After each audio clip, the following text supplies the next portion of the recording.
welcome to Chat Motorsport.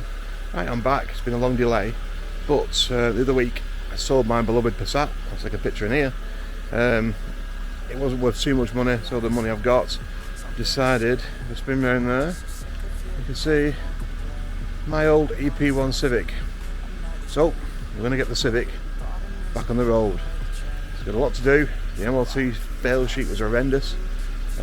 All new suspension, new tyres, tiny bit of rust, which I'm very surprised about. Being a Jap car, there's hardly any rust on it.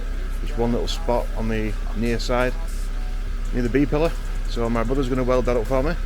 But other than that, it's all new suspension, refurbed the wheels, and a few little bits like new bumper, a couple of dints, and some lacquer peel, which I'm going to have to do like a driveway job because I don't have £2,000 for a spray job. So I'll give you a quick look around the car, and we're going to get to work.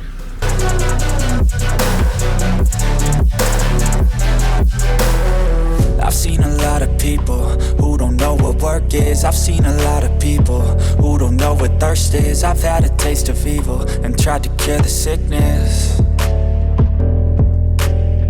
but I just keep my head down and focus on the facts. I'm setting down gravel while you just follow the path. I'll lead them into battle while you're just too scared to act.